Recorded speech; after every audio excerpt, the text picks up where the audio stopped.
సైదాబాద్ ప్రాంతంలో మేము ఇప్పుడు ఎర్రకుంట అన్న ఈ చెరువు దగ్గర ఇక్కడికి వచ్చినాము. సో దీని మీద ఒక కంప్లైంట్ మాకు స్థానికంగా వచ్చిన కంప్లైంట్ మీద చెక్ చేయడానికి వచ్చినాము. సో ఇది ఒక చెరువు కుంటని కబ్జా అవుతున్నది, దాదాపు 5 ఎకరాలు 6 ఎకరాల పైన ఉన్నటువంటి చెరువు కుంట కబ్జా అవుతుందని చెప్పేసి కంప్లైంట్ ఇచ్చినారు. చెక్ చేసినప్పుడు దీనికి రైవల్ వాదన కూడా ఉన్నది, అంటే దాని కౌంటర్ వాదన కూడా ఇది చెరువు కుంట కాదు, ఇది మా పట్టా భూములు అని చెప్పేసి అనేవాళ్ళు కొంతమంది ఉన్నారు. సో ఇది అన్ని రికార్డ్స్ని పరిశీలిస్తాము, అన్నింటినీ కూడా పాత హిస్టారికల్ డేటా, అంటే మా దగ్గర ఉన్నటువంటి దాదాపు 70-80 సంవత్సరాలు 100 సంవత్సరాల క్రితం ఉన్న డేటాలు కూడా విలేజ్ మ్యాప్ నుంచి మనం ఇది సర్వే ఆఫ్ ఇండియా మ్యాప్స్, దీంతో పాటు ఇంకా ఇది మా దగ్గర ఉన్నటువంటి శాటిలైట్ డేటా, రెవెన్యూ రికార్డ్స్ అన్నింటినీ పరిగణలోకి తీసుకొని ఒక దీనికి వస్తాము.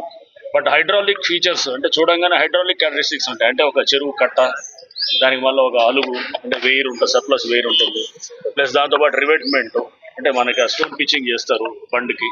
సో ఇట్లా కొన్ని బేసిక్ హైడ్రాలిక్ క్యారెక్టరిస్టిక్స్ అన్ని కూడా ఉన్నాయన్నమాట, దీనికి ఉండాల్సిన అన్ని కూడా.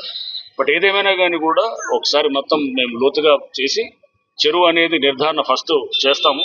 చేసిన తర్వాత నెక్స్ట్ దాన్ని డెవలప్ చేయడానికి కూడా త్వరలో దీని మీద చేస్తాం. ఇది కూడా ఒక బతుకమ్మ కుంట స్థాయిలో చేసేదానికి హైడ్రా ప్రభుత్వ సహకారం తీసుకుని చేయడానికి కూడా మేము చేస్తాం. ల్యాండ్ 6.5 ఎకరాలు అంటున్నారు, అది కూడా తీసుకుంటాం.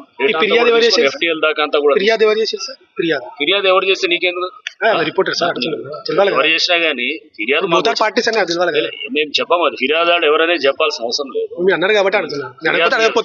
ఫిర్యాదుదారు బయటకు పెట్టమండి, అది అనానమస్ ఉండొచ్చు ఇదంతానే. మా ఫిర్యాదుదారుడు ఎవడైనా కానీ కూడా నిజమంతా అబద్ధమంతానే చెక్ చేస్తాం అంతే.